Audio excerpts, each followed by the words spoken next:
Well, I thought it'd only be fair if I shared my part of the story since I've asked my friends to share their story. And I was thinking about that, and some of my earliest memories were, one was my little brother was born. I think I was about 3 years old. Another one was I remember my mom and dad were always there as a loving support for me, and especially my mom. And then three was I remember my parents would go out into the city and they would do these missions. They would set up speakers and stages. It was a big deal for them. The whole family was involved, helping in some way. And that was one of my earliest memories. We would go out to, I'm from Lansing. It's a small, medium-sized city, like 100,000 people or something like that. And they would go out to the inner city portion of the town, and they'd set up speakers and a stage, and they'd be talking about Jesus. I knew they were talking about Jesus. And I enjoyed it. I thought it was fun. We'd set up these big, tall lights. People were playing the guitar, and they'd play, contemporary music or different hits music that people would recognize, classic rock and things like that. And they would share their stories about Jesus. And I just remember that. I didn't pick up on a whole lot of anything else other than they were doing that to tell people about Jesus. And that was one of my earliest memories. So I was raised to know about the Lord. I was raised going to church a lot. We'd talk about Jesus. We'd pray. My mom would help me learn scriptures. But there was a tragedy that struck our family, and it kind of rocked the boat. After that, I really noticed that everything kind of changed. Dad started working more. My dad, he stopped pastoring a church. We didn't do those missions anymore, and things were different. Things were more tense, and I didn't really understand all that was going on. The neighborhood that we lived in, it was not very good. Some of my other early childhood memories were someone across the street was murdered, and it was a boyfriend who killed his girlfriend. There was 2 police officers that were shot in the woods near our house. There was a neighbor kid down the street that had every toy that you could imagine. And I used to go over to his house and play all his hundreds of Atari games and all these things back in the 80s when we played Atari. But come to find out, his dad was a drug dealer. He got busted and they lost everything and they had to move out. But one of the most horrible things about our neighborhood was there was a child molester in the neighborhood. Thank God, he didn't affect me personally. But many kids in the neighborhood were damaged by this individual, and that was a horrible time. But I made some friends in that neighborhood, and it was a little bit rough. It was very integrated, though. Lansing is very integrated, so you had black, white, Hispanic, Asian. All of us just used to hang out together. And I remember getting in a fight as a kid, and I beat up the bully. I won the fight. And the kids in the neighborhood were lifting me on their shoulders, and they were calling me Danny T, as in Mr. T from the old TV show, The A-Team. Mr. T was like the coolest, biggest, baddest black dude you ever seen in your life. So I felt from an early age that sense of pride that if you could, take care of yourself in a fight, you would instantly have a great reputation and a sense of pride. And that probably wasn't a good thing for me, but I had 3 brothers, so I was ready for a fight. But, I made a lot of friends in the neighborhood that stuck with me for the rest of my life. And that wasn't necessarily a good thing, because as I got older, those friends, we moved away from that neighborhood, thank God. My parents worked very hard to get us out of there, but I kept ties with some of those friends.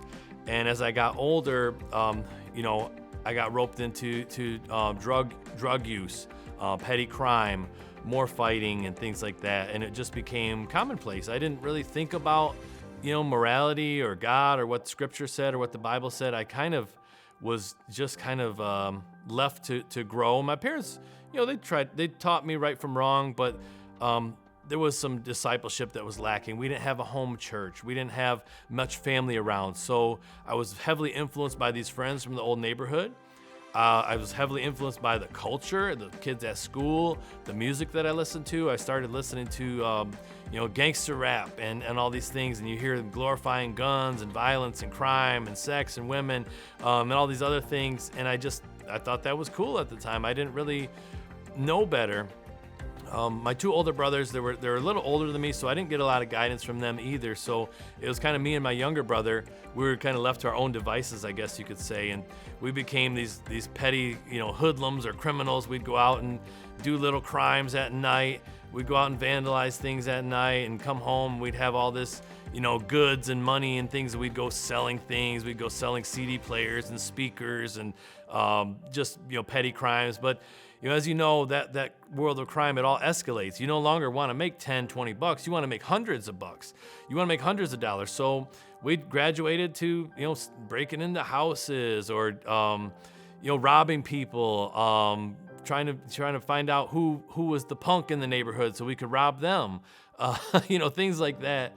And just kind of clueless about life. We weren't thinking about our future. We weren't thinking about morality, or I could get into a lot of trouble for this. So consequently, we got into trouble with the law a lot, being, that we were young. If the crimes weren't severe enough, you kind of got a slap on the wrist and you kept going. My parents were always there for us. They were supportive of us. They would try to teach us the right way, but by then the culture kind of already had their hooks into us, and we were just off to the races. Little hustle here, little hustle there, making easy money. Never really thought about working for my money, which is really a strange thing considering my dad was one of the hardest working people that I know. And that might have been part of the problem, is that my dad was really busy. He went back to school.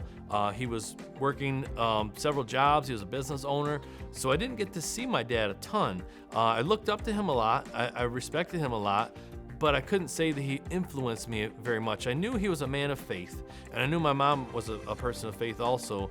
So I knew that faith that they had, it impacted me at a young age. And I wanted to follow Jesus as a kid, but like I said, the culture had already taken root in my heart, and I was off to the races, just doing everything that I thought was fun and exciting. Not really thinking about tomorrow or even heaven or hell, or is this, in line with being a Christian, because I didn't consider myself a Christian. I kind of thought that I would do that later on in life, just slide in at the last minute, get saved, go to heaven. Great, you did everything, you made it. But God had different plans for my life, and I'm thankful for that. But like I said, everything escalated. So the small crimes started turning into bigger crimes. The small drug deals started turning into bigger drug deals. And with that came trouble.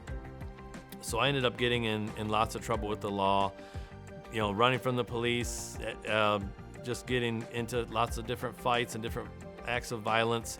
I had different times where I'd be running from the police or something like that. I remember getting hiding and trying to hide in someone's garage, and they surrounded the place, and they opened the door, and there was a gun pointed right at my head, and they were ready to do their job.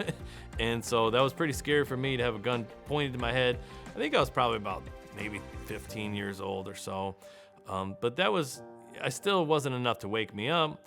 I was, lost, blind, foolish, young.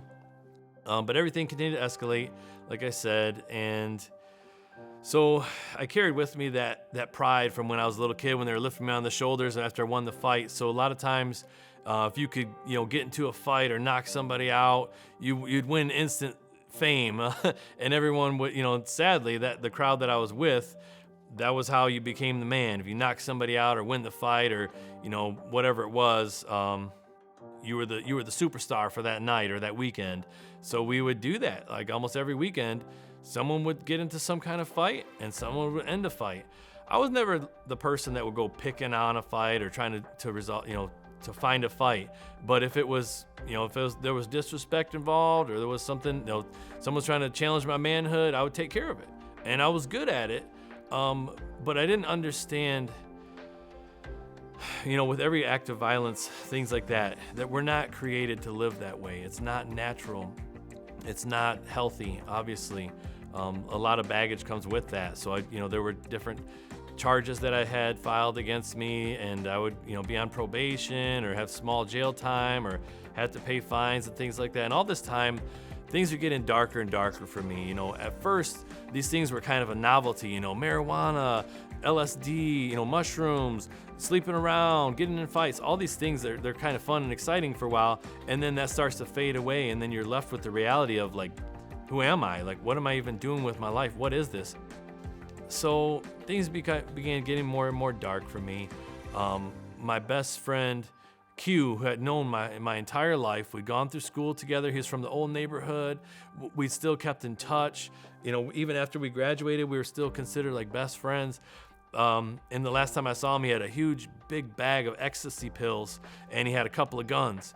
And then he sold me a few of them, and I was like, wow, this is cool. This guy's really making some serious money. I was a little concerned about the guns, but it wasn't unheard of. Like, we weren't gun-toting thugs, but people had guns, people had weapons. But that was the last time I saw him, and he was murdered. He was gunned down, and presumably robbed for all those drugs. But that really hit hard for me because that was my best friend. I mean, we've been through everything. We've been through all of life together, from kindergarten all through, and we've been best friends. And that hit home pretty hard, and that made me more depressed. So I dove deeper into the bottle, became more abusive to these girls that I was around, really just a bad person, blacking out a lot, risk taking chances, risk drunk driving, wrecking cars and things like that. That was all these things were just happening. I'd have trouble. I think at one point I was like in trouble in 3 different counties. So like, it was just a train wreck. It was just a mess. My life was just becoming really unglued. My parents would try to speak to me and try to talk some sense to me. I would go visit their church, maybe Christmas and Easter. I was a Peeps and a candy cane believer. I'd go into these churches, and I'd have these feelings come back, these memories, that when I was a little kid, I remembered that Jesus loved me, and that felt good. That felt good. I felt peace. I felt comfort with that I had that feeling as a child that Jesus loved me. Even as dark as my life was and as destructive as my addictions were, I would go into these churches, on Christmas and Easter, and I would feel like I knew Jesus loved me. I knew he was pulling at my heart, and I'd feel this pressure to just break down and start crying right there in church. And, at the time I had a lot of pride. I thought I was a tough guy, and I would resist. I would hold back because I'm not going to cry in front of anybody. I'm not going to do that. So I would bite my lip down, I would clutch my fist, and I'd get through it. But I felt that calling.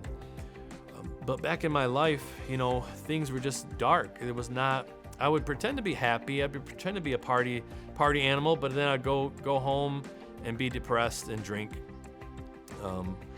So that became my life. Alcohol was my main addiction at that point. I couldn't sleep without it.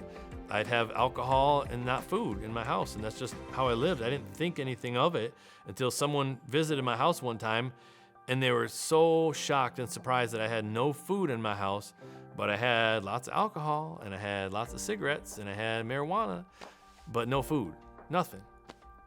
But that was just how I lived. So it kind of, denial is a real thing. I couldn't see that was actually a problem. I was like, no, this is just what I do. This is how I live. And it stuck with me, though, that they were that shocked. I could see the shock on their face, like, what's wrong? What's wrong with you? So I started to maybe have a thirst for something different. I was getting tired of life, and honestly, everything became boring to me. This is it: getting high, chasing girls, getting drunk, making a little bit of money. At that point, I wasn't as much a criminal as, I was more of like trying to stay out of the way of the law because I'd been through that so much. But I was mostly into my addictions and my girls. But it was depressing. It was boring. It was sad. There was no longer any fulfillment in it. So I started kind of having a hunger for something else. And honestly, that even led to more depression, where I started feeling, maybe I should just off myself somehow, or maybe I should just, end my life, because it seemed so pointless. It seemed like there was no point to living anymore. So I became very depressed, very suicidal, I guess you could say. And I never, had a gun to point to my head. I never wanted to carry guns because I'd seen too many people go to prison and do serious time for carrying a gun, and I wasn't going to do that. I never wanted to cut myself, so I thought, well, I could probably drink myself to death. I'm pretty good at that. So I set out on a quest to drink myself to death. And I drank through, like a fifth of liquor, and I had some, like a 12 pack of beer or a case of beer or something like that. And I drank them all down. I'm like, okay, well, need more. So I went to the store to get more, bought myself another fifth. That's about all the money I had left to get one. And at the time I was actually taking the bus because my car had been impounded for drinking and driving. So that was more depression. But as I'm at the bus stop, I pull out the fifth, take a swig off of it, and I notice there's a guy next to me, and he says, "All right, a drinking buddy." He lifts up his shirt, and he has 2/5 that he just stole from the store, and he starts drinking. So I'm like, okay, well, let's drink, let's party, man, let's drink. And we just start pounding our drinks, and then we get on the bus. He's like, "Come on, I know a place where we can go party." I never even knew who this guy was, but he seemed all right. So we went down there, and we're drinking. I'm still thinking to myself, I'm trying to drink myself to death, but I figure it's better to do it with some company than to just drown like a sad sack in my apartment. So I drink, and then the guy next to me, he passes out. I drink him under the table, and then I'm looking around at the place that I'm at, and I'm at this strange apartment where all these people that I don't know, and they're looking at me like, all right, that's the guy, that's the outsider.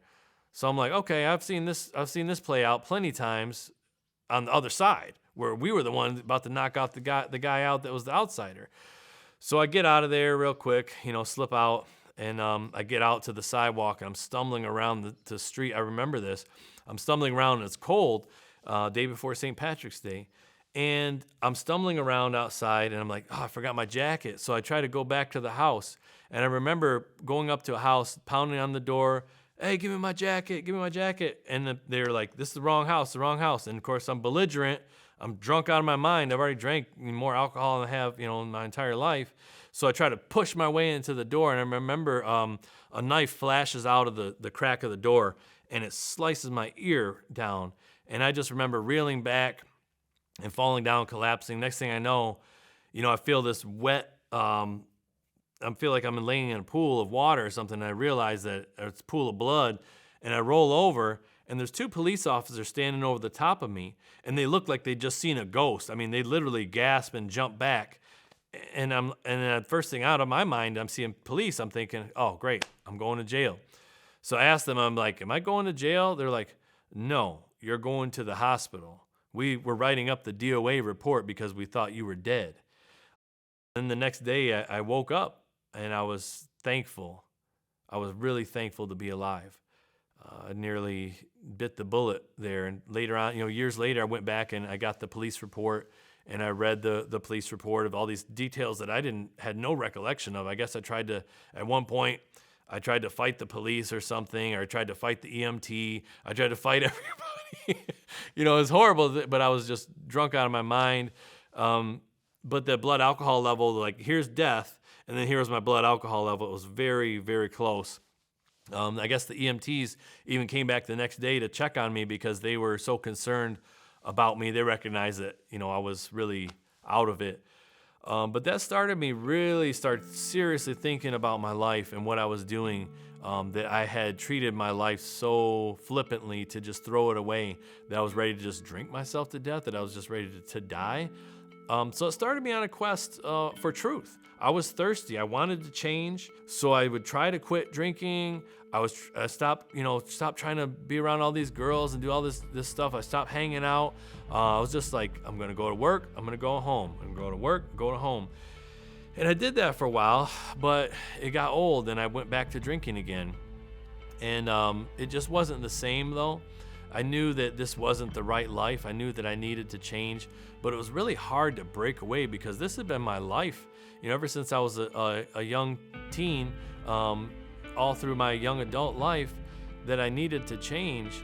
So I started to do research. I started, this can't be all there is to life, right? This can't be it. I felt that, I came that close to death, and I wanted to know. So I started researching near-death experiences. I started researching different world religions. And I knew that, I was raised with the Christian faith, but I wanted to say, do I just believe that because it was pushed on me, or that was my background, that was my experience? So I wanted to learn more. So I started studying other world religions. I started studying paranormal phenomena, all these different weird things, but I wanted to to know more. I wanted to find answers. But then I just started praying. And I said, all right, God, if you're there, if you're real, can you help me to change? And can you show me why I can't change? Because I tried quitting smoking cigarettes. I couldn't even do that. I tried stop smoking weed and drinking, but I just couldn't seem to let go of it. It had a hold. It felt like it had a hold on me, and I just couldn't break away. So I just started praying that every night. I said, God, help me to change and show me why I can't change. Help me to change, show me why I can't change. And if you ever heard someone say, be careful what you pray for, this was definitely one of those situations. So what started happening, and this is where some people kind of lose touch with me. They say, okay, that's pretty crazy, Dan, but just bear with me. So here, this is what I lived, and this is what I went through. But I started having these strange occurrences at night where I just lay down, go to sleep as normal. I'd say that prayer, God, help me to change, show me why I can't change. And I started having these visions or a sixth sense of some kind of dark, sinister presence. And it wasn't just like a feeling. It was like I would feel like the room became darker than normal, like where you couldn't even see your hand in front of your face. And it's really strange, but it felt like this darkness that was like pressing down on me to the point where I couldn't feel like I couldn't move or couldn't breathe. And I actually felt like I was being tormented by darkness, by evil, by demonic or otherworldly creatures that are full of darkness and hate. So this darkness would start to appear or hover over me, and it was pressing down on me. And I couldn't. It's really hard to explain now because it seems so long ago, but it was very real and it was very present, and it just kept happening over and over, almost like like these you see in these horror movies where people are being haunted or tormented by demonic. And eventually, I started to see different things that were happening in this darkness, where I'd see like a chain that was around my neck, and on the other end of this chain was some kind of dark entity holding it, and they could pull it, and it would hurt me, and they would laugh out and shriek in joy.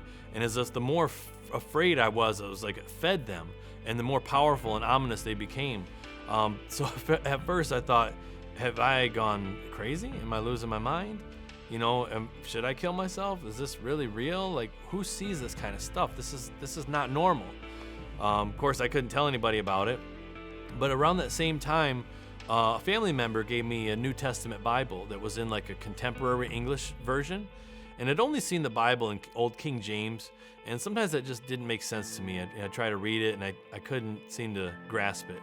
And I thought I might as well look into the Bible. I've been looked into all these other, strange practices and different religions. So I started reading it. And then when I got to the book of John, I started reading that, and that really started to connect with me. I was like, oh, wow, now this is the good stuff that I've been waiting for. And when I read the scripture, John 8:12, where Jesus says, I am the light of the world. He who believes in me will not stumble in darkness, but will have the light of life. And that really just set off like an atom bomb in my soul, because here I was struggling with darkness, stumbling in darkness of all my sins, my addictions, crimes, girls, all these things, all this junk in my life that was darkness. It was heavy on me. I was no longer enjoying all these sins. They'd become a burden to me.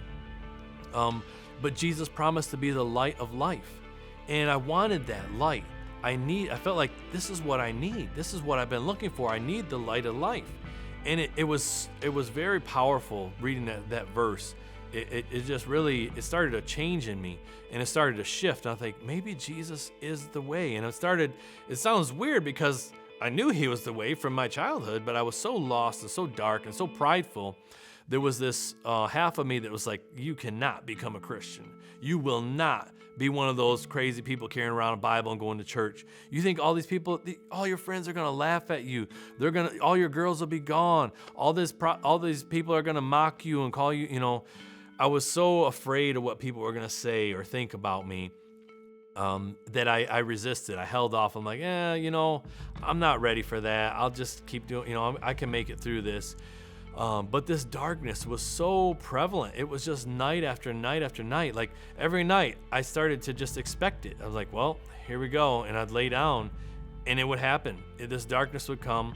I would be tormented, and I would get up and smoke and drink and try to get through it and kind of shake it off. Like, no, this isn't happening. This isn't happening. I'm stronger than this. I'm better than this. I'll get through it. Beat my chest, and I'm a man. This is not going to take me down. But finally, it got to the point where I was barely sleeping at all. I was completely distraught. I was humbled. I was weak. I was very afraid.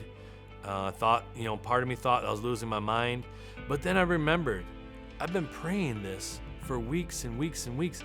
God, help me to change and show me why I can't change. And I was really, that was from my soul. That was very heartfelt and true. I was saying, God, help me to change. I need to know. I want to change because I just almost died in my stupidity.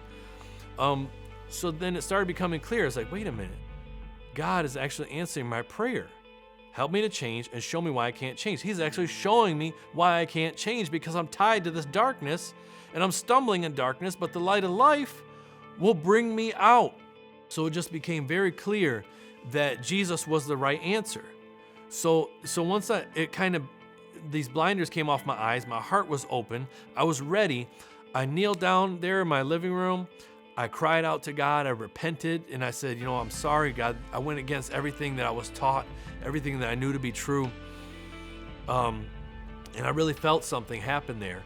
I felt a change take place, almost like a weight being lifted, and peace starting to come into my life where, you might feel a little glimpse of peace if you're relaxing on the ocean, or you're, out on a boat on a nice fishing trip or something like that. You feel these little glimpses of peace, or you're out in nature.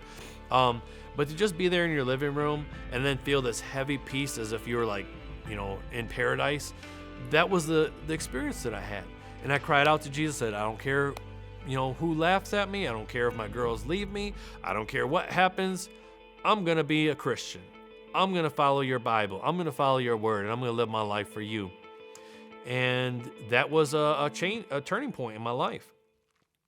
So that night, after all that happened, I felt great. I felt a relief. And then I lay down to go to sleep, and that same darkness came back on me. And I began to panic. I was like, wait, what?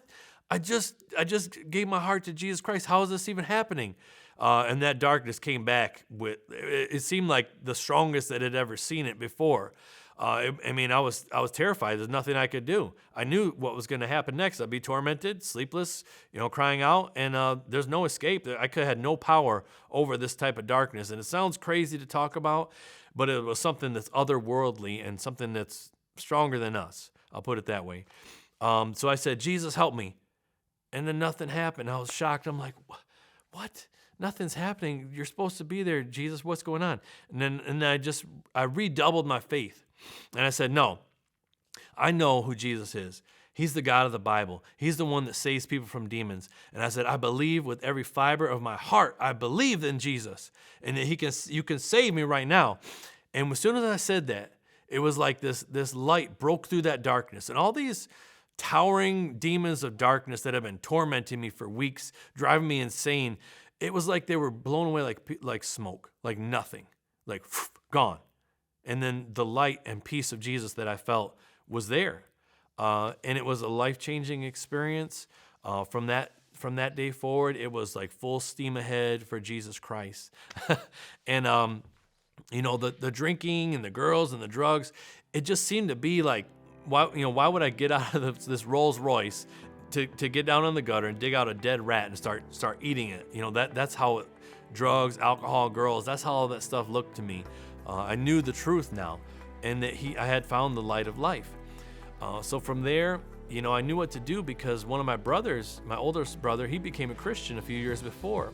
And that was sort of the influence that was happening in my life. I saw the change that happened in him, and I saw that good things were happening for him, and he was no longer in trouble. He was, his life was going better.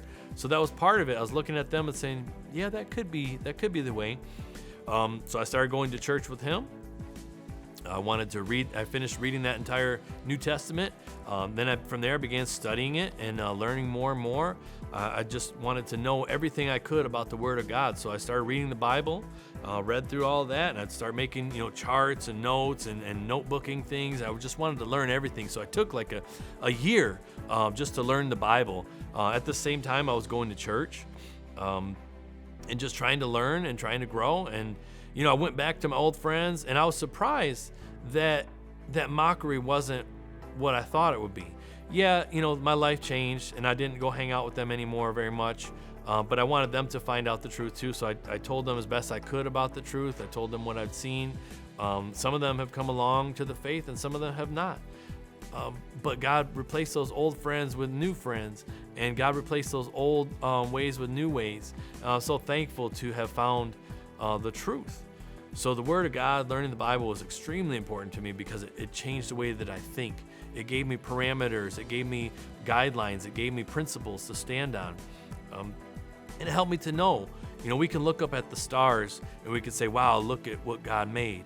And we can, maybe hold a newborn baby and say, wow, God is awesome. But that shows us what God did. But the Word of God is so important because it shows us what God thinks and what God says. And that's so important to us because we're thinking beings. We have thoughts, and our thoughts need to be aligned with His thoughts.